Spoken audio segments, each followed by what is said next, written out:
Students, welcome to Aman maths classes. मैं मोनिका गोयल। बेटा आज हम करेंगे आईसीएसई क्लास 8 मैथ्स के chapter 12 linear equations and inequalities in one variable की एक्सरसाइज 12.2 के next question number 14 to question number 22। बेटा ये जो क्वेश्चंस हैं वो आपके एम.एल. अग्रवाल की बुक से करवाए जा रहे हैं, ठीक है। तो चलिए स्टार्ट करते हैं क्वेश्चन नंबर 14 से। लास्ट वीडियो में हमने क्वेश्चन नंबर 13 तक कंप्लीट कर लिया था। कंटेंट अच्छा लगे तो वीडियो को लाइक शेयर एंड कमेंट ज़रूर कर दिया कीजिए बेटा, इससे मुझे बहुत मोटिवेशन मिलती है। क्योंकि अगर जिन बच्चों का रिस्पांस जिस वीडियोस पर ज़्यादा आता है ना, मुझे भी वही उसी क्लास का कंटेंट डालने में ज़्यादा मतलब होता है कि ये बच्चे वीडियोस ज़्यादा देख रहे हैं और वो वीडियो पूरी तरह से वॉच करते हैं और कंटेंट उनको समझ आ भी रहा है। क्योंकि वीडियोस वॉच करोगे तभी आपको पता चलेगा कि कंटेंट आपको समझ आ रहा है कि नहीं। बिना वॉच किए बेटा फिर कोई फ़ायदा नहीं होता। तो ट्राई कीजिए, करिए, वीडियोस को लाइक शेयर एंड कमेंट ज़रूर करिए कीजिए और बताया कीजिए कि आपको कंटेंट समझ आया कि नहीं आया तो कौन सा कंसेप्ट और कौन सा स्टेप नहीं समझ आया वो मैं ट्राई करूँगी कि दोबारा से आपको फिर से क्लियर करवाया जाए, right.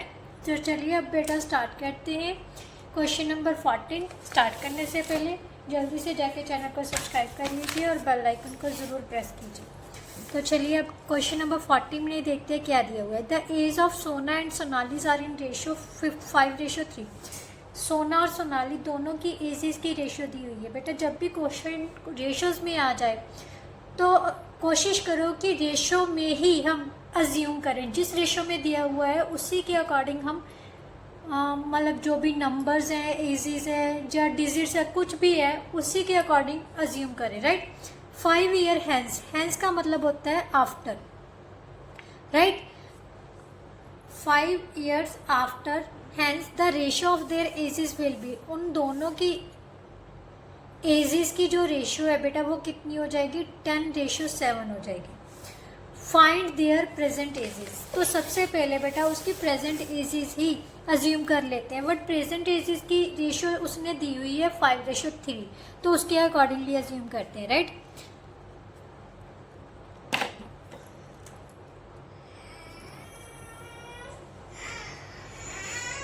Let the present age of Sona is equal to 5x years, right, and present age of Sonali कितनी है? 3x years, right। अब उसने किसकी बात की है? 5 years hence की, तो लिखेंगे 5 years hence। 5 साल बाद दोनों की एज 5 ईयर्स ज़्यादा हो जाएगी ना, तो हम क्या लिखेंगे? Age of Sona is equal to 5x plus 5 years हो जाएगी। उसकी एज 5 साल बढ़ गई, राइट। और एज ऑफ सोनाली कितनी हो जाएगी बेटा? Same 3x plus 5 years, right. Now according to question उसने कहा है जो 5 साल बाद की उनकी दोनों की एजेस आई हैं उनकी रेशो किसके इक्वल दी हुई है? 10:7 के। मीन्स इन दोनों की रेशो का मतलब क्या होता है? फ्रैक्शन। मीन्स दोनों की रेशो किसके इक्वल है? 10:7 मीन्स 10/7 के इक्वल, राइट। अकॉर्डिंग टू क्वेश्चन ये चीज दी हुई है। अब हम इसको कैसे सॉल्व करते हैं? लीनियर इक्वेशन बन गई। तो इस टाइप की लीनियर इक्वेशन को कैसे सॉल्व किया जाता है? By cross multiplication. So we will do cross multiplication. 7 into this 10 into 3x plus 5, right. तो यहाँ से मल्टीप्लाई किया 35x plus 35 is equal to 30x plus 50, right. 35x जो वेरिएबल्स है एक साइड में कर लेते हैं और जो कांस्टेंट टर्म्स है दूसरी साइड में। जब भी साइड चेंज करो किसी भी चीज की तो साइन चेंज हो जाते हैं, राइट। तो यहाँ से प्लस का था माइनस हो गया, ये प्लस का था इस साइड में जाके माइनस का हो गया। सो 5x किसके इक्वल आ गया बेटा? 15 के। x की वैल्यू आ जाएगी 15/5, so that is equal to 3। But हमने निकालनी है प्रेजेंट एज। ये तो x की वैल्यू है ये ना। Present age of Soni, present age of Sona is equal to 5 into 3, so that is equal to 15 years. And present age of Sonali, so that is equal to 3 into 3 is equal to 9 years. So that's our answer, right? Now question number 15 बेटा. Question number 15 में क्या दिया हुआ है? An employee works in a company on a contract for 30 days on the condition that he will receive rupees 800 for each day he works, and he will find rupees 80 for each day he is absent. If he receives rupees 15,200 in all, how many days did he remain absent? बेटा question को समझते हैं. वो कह रहा है कि एक एम्प्लॉई है, वो कॉन्ट्रैक्ट बेस पर काम कर रहा है, 30 दिन के कॉन्ट्रैक्ट बेस पर काम कर रहा है. हर एक दिन के लिए उसे कितने रुपीस मिल रहे हैं? 30 रुपीज, सॉरी 800 रुपीज मिल रहे हैं. अगर वो किसी भी एक दिन में एब्सेंट रहता है तो उसको कितना फाइन लगेगा? एक दिन का 80 रुपए फाइन लगेगा, right? He receives rupees 15,200 in all, but उसे आखिर में कितने पैसे मिलते हैं? 15,200 रुपए. तो वो कितने दिन के लिए एब्सेंट रहेगा? तो यहाँ से बेटा हम जो चीज़ पता करनी है ना वही अज्यूम कर लेते हैं, ठीक है? इसके लिए सबसे पहले हम अज्यूम कर लेते हैं, लेट, क्वेश्चन नंबर 15 है ना, let the number of absent days is equal to x, right? Absent days x हो गया तो कितने दिन वो प्रेजेंट रहेगा? क्योंकि उसने कॉन्ट्रैक्ट कितने दिनों के लिए किया था? 30 डेज के लिए, राइट? तो प्रेजेंट डेज कितने हो जाएंगे बेटा? Number of present days 30 minus x days, right? इतने दिनों के लिए वो प्रेजेंट रहेगा. हर प्रेजेंट डे के लिए उसको मिल रही है 800 रुपीज, राइट? बट वो कह रहा है कि अगर जितने दिन वो एब्सेंट रह रहा है उसके लिए उसको फाइन भी पे करना पड़ेगा, राइट? तो प्रेजेंट डेज के लिए अकॉर्डिंग टू क्वेश्चन हर present days, number of present days कितने थे? 30. एक दिन के लिए उसको कितने रुपीस मिल रहे हैं? 800, राइट? ये तो उसको प्रेजेंट डेज के लिए मिल रहे हैं. बट इसके अलावा उसको क्या फाइन, कितना फाइन किया है? 80 rupees per day for the absent day, ठीक है? तो एक दिन के लिए 80 रुपीज फाइन पे कर रहा है, तो एक्स डेज के लिए कितना पे करेगा? 80 इंटू एक्स. इसका मतलब इस अमाउंट में से ये फाइन वाली अमाउंट माइनस करके उसके पास कितने मिलेंगे? उसको 15,200 रुपीज उसको मिल रहे हैं. तो इसको सॉल्व कर लेते हैं. ये कितना आ गया? 24,000 minus 800 x minus 80x is equal to 15,200. So minus 880x is equal to 15,200 minus 24,000 minus 880x is equal to minus 8,800, right? So x किसके इक्वल आ जाएगा बेटा? 8,800 बाय, इसको कैंसिल किया तो कितना आ जाएगा बेटा? 10. सो वो कितने दिन एब्सेंट रहा? 10 days. So number of absent days कितने हो गए? Absent days is equal to 10 days. That's our answer. Now next question बेटा. नेक्स्ट क्वेश्चन में क्या दिया हुआ है? I have a total of rupees 300 in coins of domination rupees 1, 2 and 3. The number of 2 rupees coin is 3 times the number of 5 rupees coins. The total number of coins is 160, right? How many coins of each denomination do I have? पहले statement समझते. वो कह रहा है कि मेरे पास total कितने रुपए हैं? 300 रुपए. जो 300 रुपए है ना वो किस में है? 1 रुपए में, 2 रुपए में और 5 रुपए के नोट होंगे चाहे सिक्के होंगे उनमें है, ठीक है। फिर वो कह रहा है कि जो 2 रुपीस के कॉइन्स है, कॉइन्स में ही है, वो 5 रुपीस के कॉइन्स से कितने ज़्यादा है, 3 टाइम्स ज़्यादा है, right. And the total number of coins कितने हैं, 160। तो हर कॉइन पता करने हैं भी कितने नंबर ऑफ कॉइन्स है हर एक डोमिनेशन के, राइट, मेरे पास। तो जैसे सबसे पहले उसने कहा है कि 2 रुपीज़ कॉइन्स क्या है, 5 रुपीज़ कॉइन से 3 टाइम्स ज़्यादा है, राइट। तो सबसे पहले हम 5 रुपीज़ कॉइन्स की वैल्यू पता कर लेते हैं, ठीक है। अज्यूम कर लेते हैं, let the number of 5 rupees coins is equal to x, the number of ₹2 coins कितने हो जाएंगे, वो कह रहे हैं इससे कितने ज़्यादा है, 3 टाइम्स ज़्यादा है, मीन्स 3x हो गए, right. Total number of coins कितने हुआ, टोटल नंबर ऑफ कॉइन्स कितने दिए हुए हैं, 160। इसका मतलब the number of 1 rupees coin कितने रह जाएंगे, कॉइन कितने जाएंगे, 160 माइनस x प्लस 3x, इन दोनों का जो टोटल है अगर वो कॉइन्स इसमें से माइनस 160 में से माइनस कर दें तो हमारे पास 1 रुपीज़ कॉइन्स के गिनती पता चल जाएगी कि कितने कितने हैं, राइट। बट अभी क्वेश्चन कंप्लीट नहीं हुआ क्योंकि x को हमने एलिमिनेट करना है। अब उसने कहा है कि मेरे पास टोटल कितने रुपीज़ हैं, 300 रुपीज़। अब ये कितना है, x रुपीज़ के कॉइन्स हैं, तो 5 रुपीज़ के कॉइन है, तो 5 रुपीज़ के कॉइन्स की टोटल वैल्यू कितनी हो जाएगी, total value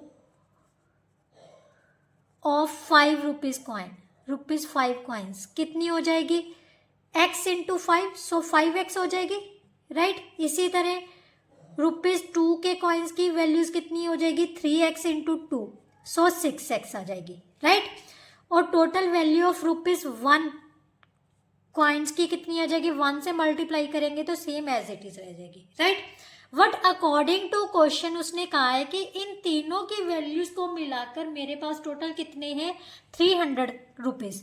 so according to question इन तीनों का सम, सॉरी यहाँ पर 5x है, 5x plus 6x plus 160 minus 4x is equal to 300 rupees, right. अब इसको सॉल्व किया, 11x में से 4x माइनस किए तो कितना आ गया, 7x, right. 7x is equal to 300 minus 160, 7x is equal to 140। x की वैल्यू बेटा कितनी आ जाएगी, 140 by 7, so that is equal to 20। और 20 हमने किसकी मानी थी, 20 कॉइन्स किसके माने थे, x किसको माना था, 5 रुपीज़ के कॉइन्स को। So number of 5 rupees coins is equal to 20। Number of 2 rupees coins कितने हो जाएंगे, उसने कहा था इससे ट्रिपल है, तो 20 into 3, so that is equal to 60, right. और number of 1 rupees coins, 1 rupee coins कितने हो जाएंगे, 160 माइनस 4 इंटू एक्स की वैल्यू कितनी थी बेटा, 20, so 160 minus 80 that is equal to 80 coins क्या होंगे, 1 रुपी के कॉइन्स होंगे, राइट। सो इस तरह से हम क्वेश्चन को सॉल्व कर सकते हैं। Now question number 17। Question number 17 में क्या दिया हुआ है, a local bus is carrying 40 passenger, एक बस में 40 पैसेंजर है, ठीक है। Some with 5 rupees tickets and remaining with ₹7.50 tickets. If the total receipts from these passenger is ₹230, find the number of passengers with 5 tickets. बेटा question समझना, उसने कहा है कि 40 पैसेंजर हैं, कुछ के पास 5 रुपये वाली टिकट है और कुछ के पास 7.5 रुपये वाली टिकट्स हैं, राइट। मतलब बाकी जो बचे हैं, जो हमने हमारे पास 5 रुपीज़ वाली टिकट की है ना, तो बाकी उनको छोड़कर बाकी सभी के पास 7.5 रुपये वाली टिकट वाले पैसेंजर्स हैं। तो जो टोटल रसीदें हैं वो कितने रुपए की हैं, 230 रुपये की, तो उसने कहा है कि number of passengers with 5 rupees tickets वाले पता करने हैं।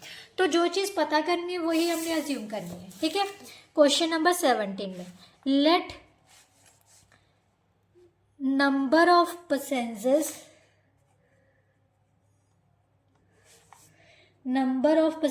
विद ₹5 टिकट कितने हैं, x, right. So number of passengers with ₹7.50 tickets कितने, टोटल कितने थे बेटा 40। अगर 40 में से ये 5 रुपीज़ वाले माइनस कर दें तो हमें 7.5 रुपये वाले टिकट वाले पैसेंजर्स की गिनती पता चल जाएगी, राइट। तो ये होंगे, बट उसने हमें 230 रुपये दिया हुआ है, मतलब जो टोटल रसीदें बनी है काटी गई हैं वो 230 रुपये की काटी गई हैं। तो टोटल अमाउंट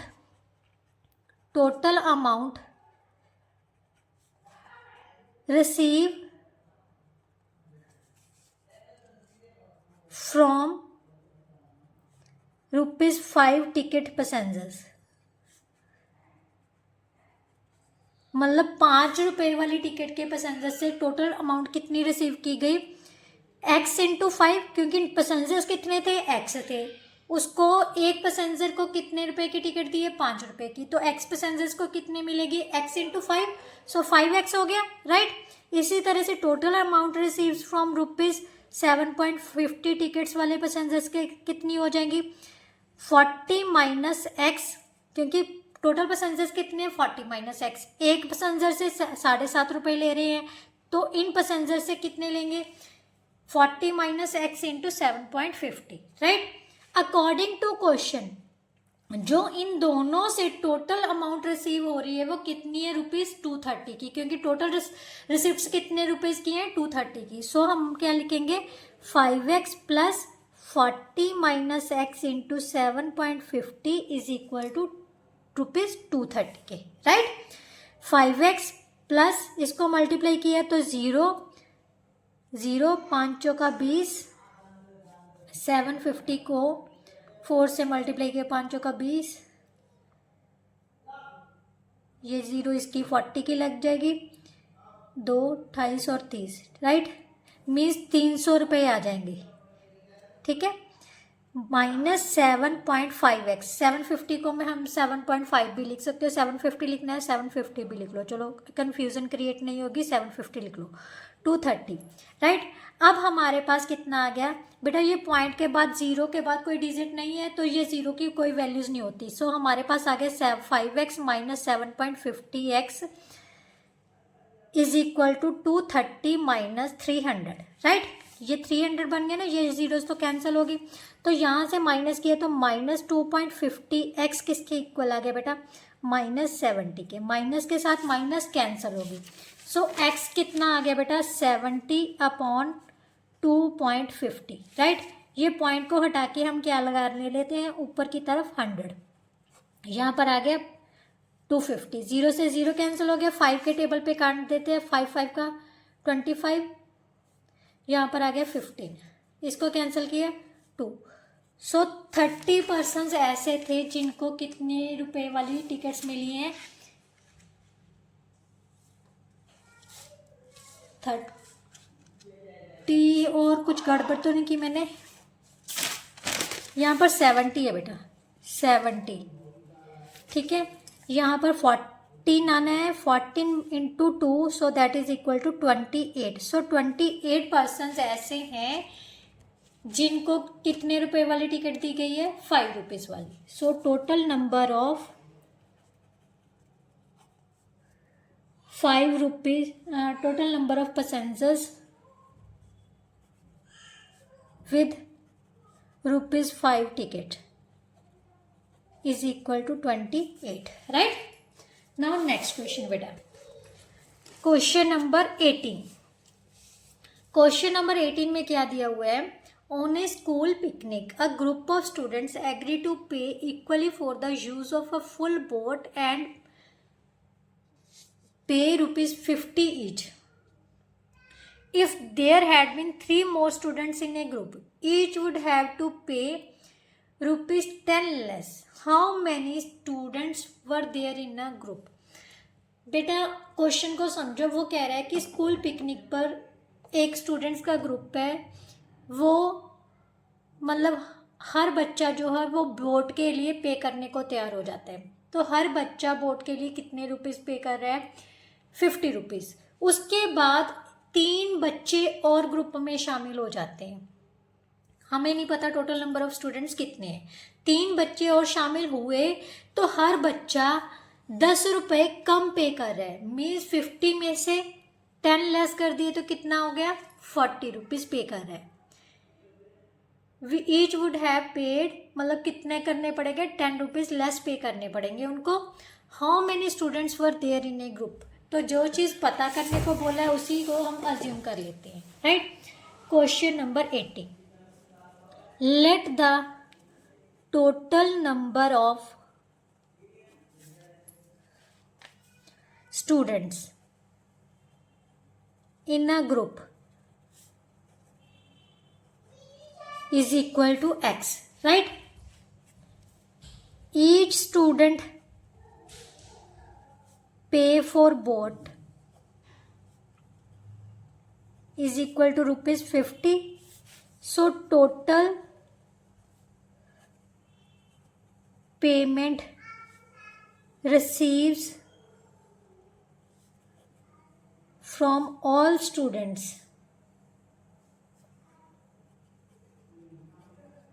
कितनी हो जाएगी? 50 इंटू एक्स। सो 50x रुपीज़ वो हर स्टूडेंट मतलब टोटल अमाउंट रिसीव करेंगे।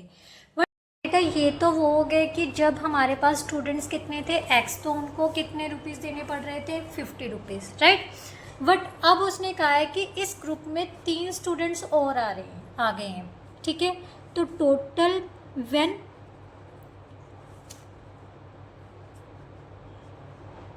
Three more students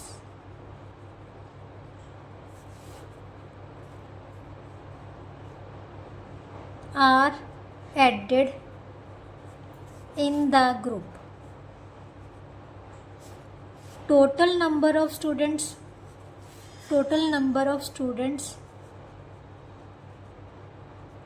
will be कितने हो जाएंगे?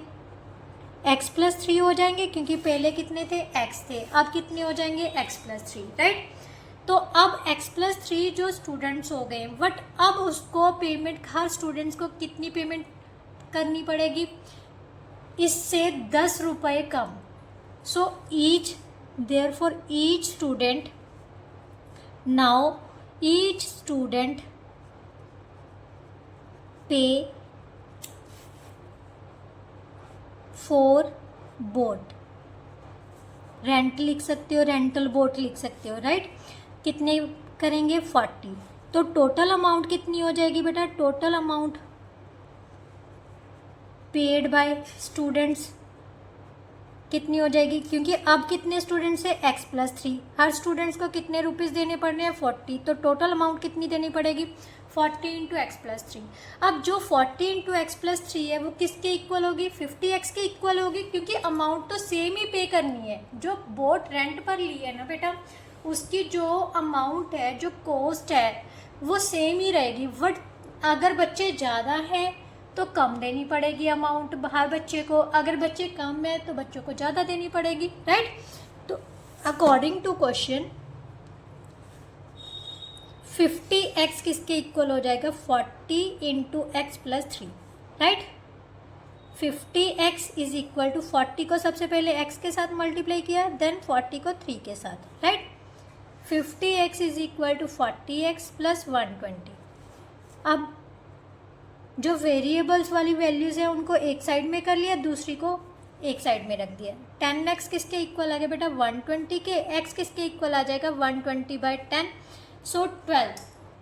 इसका मतलब जो टोटल नंबर ऑफ स्टूडेंट्स है बेटा वो कितने थे? 12। नाउ नेक्स्ट क्वेश्चन बेटा, नेक्स्ट क्वेश्चन क्या है? Question number 19, half a herd of deer, हिरनों का झुंड का half are grazing in the field मतलब जो हिरन है उनके झुंड का हाफ जो है वो खेतों में घास चर रहे हैं। 3/4 of the remaining are playing nearby. अब जो बाकी बचे हैं आधे तो मतलब खेतों में क्या कर रहे थे, घास चर रहे थे, और आधे क्या है, आधों में से जो बाकी बचे हुए हैं जो मतलब खेतों में चर नहीं रहे थे उनका 3/4 जो है वो खेड़ रहे हैं। The rest 9 are drinking water. और जो बाकी बचे 9 हैं वो क्या कर रहे हैं, पानी पी रहे हैं। Find the number of deer in the heard. मतलब झुंड में कितने डियर थे। बेटा सबसे पहले क्या करना है, let total number of deer in the heard कितना है, x के इक्वल है। ठीक है, अब उसने क्या कहा था, इसका हाफ कहाँ पर था, grazing in the field. Number of dear grazing in the field कितना है बेटा, x/2, राइट। अब रिमेनिंग कितने रह जाएंगे, रिमेनिंग डियर कितने रह गए, x में से x/2 माइनस कर देंगे। ठीक है, तो हमारे पास कितना आ जाएगा, एलसीएम ले लिया, 2x - x that is x/2, half ही रह जाएंगे, ये तो हमें पता है। ठीक है, अब उसने कहा है कि जो ये बाकी बचे हैं इनका 3/4 क्या कर रहा है, प्ले कर रहा है। Number of deer playing nearby कितने हैं, 3/4 ऑफ रिमेनिंग कितने थे, x/2, right. So that is equal to 3x/8 आ गए। अब उसने कहा है जो बाकी बचे हैं, अब आधे तो खेतों में घास चर रहे थे, 3/4 बाकी बच्चों में से जो है वो प्ले कर रहे थे, और जो अब इन दोनों को छोड़कर बाकी बचे हैं वो क्या है, पानी पी रहे हैं। ठीक है, number of dears drinking water in the pond कितने दिए हुए हैं, 9। वट अकॉर्डिंग टू क्वेश्चन कैसे निकालेंगे हम, टोटल में से ये सारी चीजें माइनस कर दें, कितने कितने, number of grazing in the field, number of playing in the near by, ये अगर माइनस कर दें वो हमारे पास क्या आ जाएगा, कितने वो डियर्स आ जाएंगे जो पॉन्ड से पानी पी रहे हैं, राइट। अब इसको कैसे सॉल्व किया जाएगा, 2 और 8 का एलसीएम ले लो, राइट। एलसीएम ऑफ 2 and 8 कितना आ जाएगा बेटा, 8 आ जाएगा। सभी टर्म्स को 8 के साथ मल्टीप्लाई कर दो, राइट। सभी टर्म्स को किसके साथ मल्टीप्लाई करना है, 8 के साथ, दोनों साइड्स की। यहाँ से कैंसिल किया 4 आ गया, यहाँ से कैंसिल किया 1 आ गया, right. 8x - 4x - 3x is equal to 72। So 8x - 7x किसके इक्वल आ गया बेटा, 72 के। x किसके इक्वल आ गया, 72 के। So total number of deers कितने थे बेटा, 72। So total number of deer in herd क्या होता है, झुंड उनका, right. So that is equal to 72। Now next question बेटा, question number 20।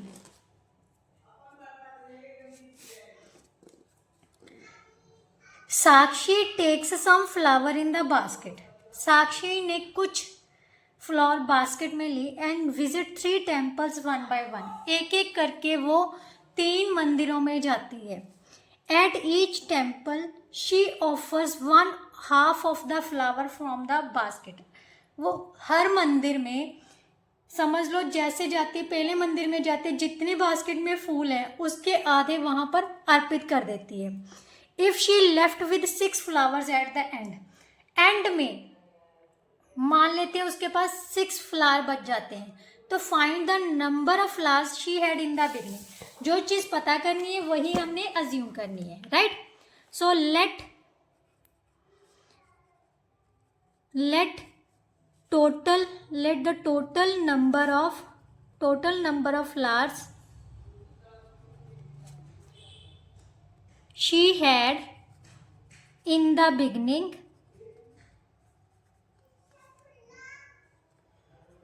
is equal to x, right? Clear? She offers number of flowers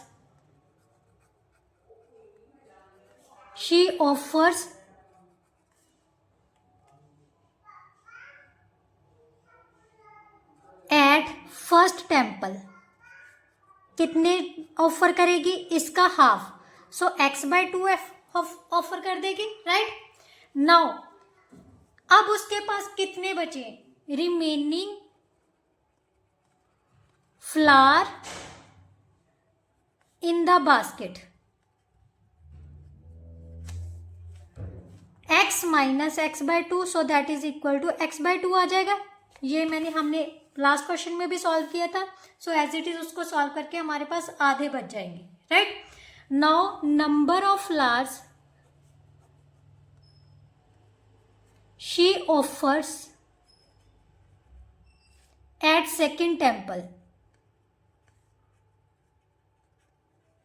कितने हो जाएंगे? इसके हाफ, इसका हाफ वो ऑफर कर रही है, यानी 1/2 into x/2, right? So that is equal to x/4 वो सेकेंड टेम्पल को ऑफर कर देती है। तो बाकी कितने बचेंगे? Remaining flowers, now again remaining flowers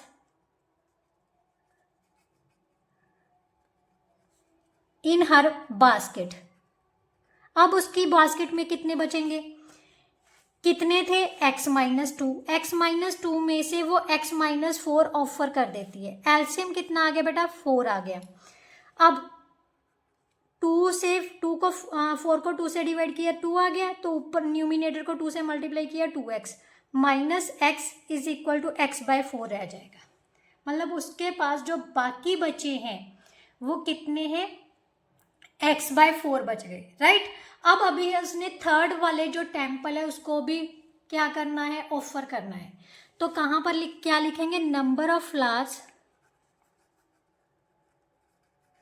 she offers at third temple.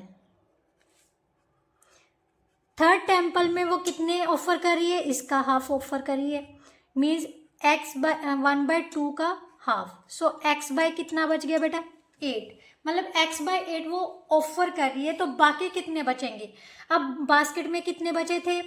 x/4 बचे थे, राइट? उसमें से ये ऑफर कर दिए, तो रिमेनिंग फ्लावर्स, अब उसकी टोकरी में जो बाकी बचे हैं remaining flowers in her basket at the end कितने हैं? x/4 माइनस x/8, 8 एलसीएम आ जाएगा। या फिर दोनों को क्या क्रॉस मल्टीप्लाई भी कर सकते हो आप बटरफ्लाई मेथड के साथ। यहाँ पर 32 आ गया, ये कितना आ गया बेटा? 4x/32, इसके कैंसिल किए तो कितना आ गया? x/8। अब उसकी टोकरी में कितने बचे हैं? x/8। बट उसने क्या कहा है कि तीनों मंदिर को ऑफर करने के बाद उसकी टोकरी में 6 जो फ्लावर है वो बाकी बच रही हैं। तो अकॉर्डिंग टू क्वेश्चन जो x/8 है, लास्ट में जो बाकी बच रही है वो किसके इक्वल होगा? 6 के। So x is equal to 6 into 8, so that is equal to 48। इसका मतलब लास्ट में उसकी जो स्टार्टिंग में उसकी टोकरी में फ्लावर्स थे वो कितने थे? 48। सो number of flowers in the beginning she had is equal to 48, right? So that's our answer. Now next question number 21. Two supplementary angles differ by 50. बेटा supplementary angles कौन से होते हैं? जिनका सम कितना होता है? 180, right? वो कह रहा है कि दोनों supplementary angles का जो डिफरेंस है वो 50 का है। Find the measures of each, right?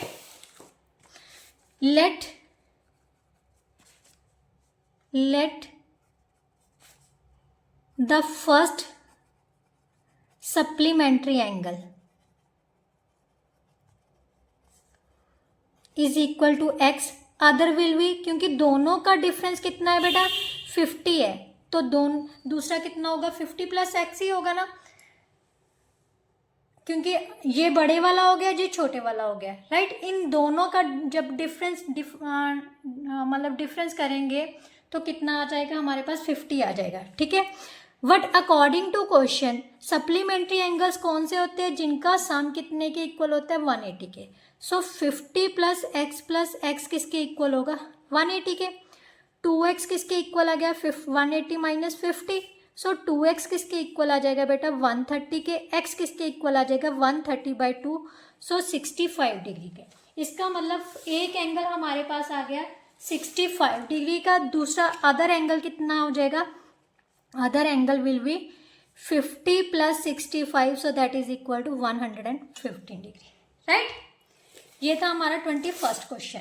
Now 22nd question, if the angles of triangles are in ratio 5:6:7, find the angle. ये तो इजी वाले क्वेश्चंस हैं, तो उसी के मैंने आपको बोला है कि अगर रेशियो दी हुई है तो उसी के अकॉर्डिंगली हमने अज्यूम करना है, right. Let the angles of triangle are 5x, 6x and 7x, right, according to angle sum property of triangle, sum of angles should be equal to 180। सो तीनों का सम किसके इक्वल होगा 180 की डिग्री के। इन तीनों को ऐड कर देना, 11 प्लस 7 कितना हो गया 18x is equal to 180। x किसके इक्वल आ गया बेटा 180/18, so that is equal to 10। So angles will be 5 into 10, 6 into 10 and 7 into 10, so that is equal to 50, 60 and 70। सो इस तरह से बेटा हम इन एंगल्स को फाइंड कर सकते हैं। तो यहाँ तक हमारे 22 क्वेश्चंस तक सारे क्वेश्चंस कंप्लीट होते हैं। आई होप तो आपको बहुत अच्छे से समझ आए होंगे। फिर भी कोई ऐसा क्वेश्चन रह जाता है बेटा जो मतलब मेरे से भी गलती हो सकती है, हो सकता है कैलकुलेशंस में कहीं गलती हो जाए या मैं नंबर्स गलत उतार लूँ, तो प्लीज़ उसके लिए मैं एडवांस में सॉरी बोल रही हूँ। बट मेरी कोशिश यही रहती है कि मैं ध्यान से करवाऊँ, फिर भी कभी ना कभी कहीं ना कहीं मेरे से गलती हो ही जाती है, तो उसके लिए सॉरी। हाँ, अगर जब भी आप ये गलती नोट करो मेरी कहीं भी, आप कमेंट बॉक्स में ज़रूर बताया कीजिए मैम यहाँ पर आपकी मतलब आपने गलत कर दिया, तो मैं इंस्टेंटली वो सही करने की कोशिश करूँगी, राइट। तो चलिए नेक्स्ट वीडियो में मिलते हैं बेटा। क्वेश्चन नंबर 23 से 29 तक करेंगे, इसके साथ ये एक्सरसाइज आपकी कंप्लीट हो जाएगी, ठीक है। वीडियो अच्छी लगी, समझ आया तो please like share and comment ज़रूर कीजिए और साथ ही साथ चैनल को सब्सक्राइब कर लीजिए। चलिए नेक्स्ट वीडियो में मिलते हैं, तब तक के लिए goodbye, thank you so much.